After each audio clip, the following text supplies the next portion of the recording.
Assalamualaikum warahmatullahi wabarakatuh. Perkenalkan, nama saya Faik Akmal Fadilah dari Pendidikan Sosiologi 2020 di mata kuliah Pemberdayaan Masyarakat Desa dan juga Kota. Pada kesempatan hari ini, saya akan menjelaskan mengenai pemberdayaan yang berada di Kelurahan Isola, Kecamatan Sukasari, Kota Bandung, Jawa Barat.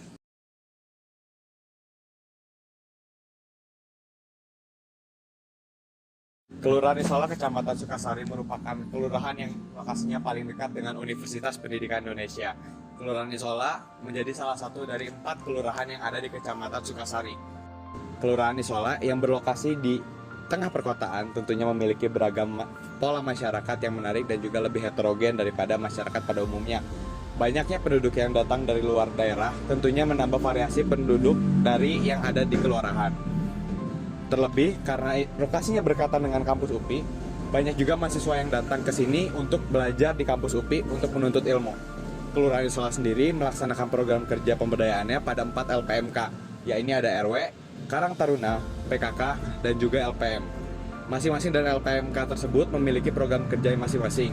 Acuan dari pembagian dan program kerja ini mengikuti Perwal nomor 27 tahun 2021 dan juga mengikuti program kerja yang ada di Kota Bandung, yaitu Kang Pisman, OBF, dan juga pencegahan stunting. Melihat potensi yang sangat besar dan juga dukungan program dari pemerintah kota, Kelurahan Isola melihat UMKM sebagai sebuah hal yang potensial gitu, karena memang di wilayah yurisdiksi yang ada di Kelurahan Isola ini memiliki berbagai macam jenis UMKM seperti misalnya aksesoris, perlengkapan kantor, hingga kuliner yang tentunya kita tahu di sepanjang Jalan Geger Kalong ini banyak. Nah, dari hal tersebut membuat pemerintah yang ada di Kelurahan Isola ini berpikiran untuk memberdayakan masyarakatnya dengan segala potensi yang ada. Dan dari hal ini juga bisa menjadi sebuah keunggulan bagi Kelurahan Isola, Kecamatan Sukasari. Pemberdayaan UMKM yang ada di Kelurahan Isola ini didukung oleh 4 LPMK yang ada di Kelurahan Isola yang seperti saya sebutkan tadi. Dari LPMK ini bersinergi untuk memberdayakan UMKM, diawali dengan membuat grup UMKM yang di dalamnya menginformasikan mengenai perkembangan dan juga informasi apa saja sih yang ada di sekitaran Isola ini, dan juga apa yang dapat dilakukan oleh pelaku UMKM untuk keberlangsungan dari usahanya itu sendiri. Selain itu, informasi yang disampaikan di dalam grup juga berkenaan dengan sustainabilitas atau bagaimana perusahaan itu atau UMKM ini dapat tetap berjalan, seperti misalnya pengurusan perizinan dan lain juga sebagainya. Namun program kerja yang ada tentunya tidak mungkin tidak memiliki kendala. Melihat Kelurahan Isola yang letaknya berada di tengah kota ini tidak hanya serta-merta menjadikan dampak positif yang ada gitu, tapi juga ada dampak negatifnya.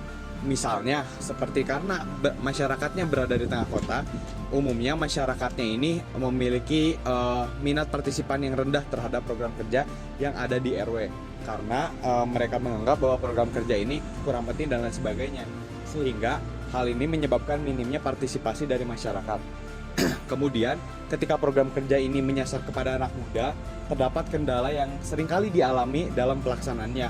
Ya, ini program kerja ini kadangkala dilaksanakan di hari kerja, yang mana hal itu bertabrakan dengan jadwal kuliah dan juga jadwal kerja dari para anak muda ini.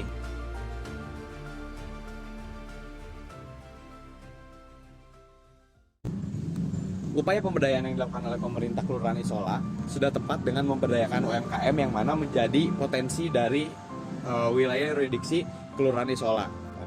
Saya menyarankan bagi pemerintahan setempat agar dapat melaksanakan sosialisasi mengenai bagaimana caranya meningkatkan kualitas dagangan yang ada di UMKM dengan cara melakukan pelatihan peningkatan kualitas UMKM, seperti misalnya peningkatan pelayanan, peningkatan higienitas, dan juga sistem pembayaran. Jadi tidak hanya terfokus pada perizinan saja, namun juga bisa terfokus pada peningkatan kualitasnya, seperti diadakannya satu sentra terpusat yang ada di wilayah Geger Kalong untuk UMKM, sehingga dapat dijadikan pusat wisata kuliner atau wisata UMKM yang meningkatkan penghasilan daerah. Selain itu juga dengan adanya pusat atau sentra ini akan bisa melerai kemacetan yang ada di wilayah Geger Kalong. Seperti yang kita tahu bahwa wilayah Geger Kalong ini seringkali terdapat kemacetan akibat banyaknya kendaraan yang parkir untuk membeli masakan. Perihal minimnya partisipasi menjadi tugas dari pemerintah untuk bisa meningkatkan minatnya dengan cara mengadakan program yang lebih aktual dan juga lebih kekinian, serta yang dirasa dibutuhkan oleh masyarakat sekitar atau relate dengan masyarakat sekitar, yang mana nantinya akan meningkatkan minat daripada masyarakatnya itu sendiri. Sekian dari saya, terima kasih. Wassalamualaikum warahmatullahi wabarakatuh.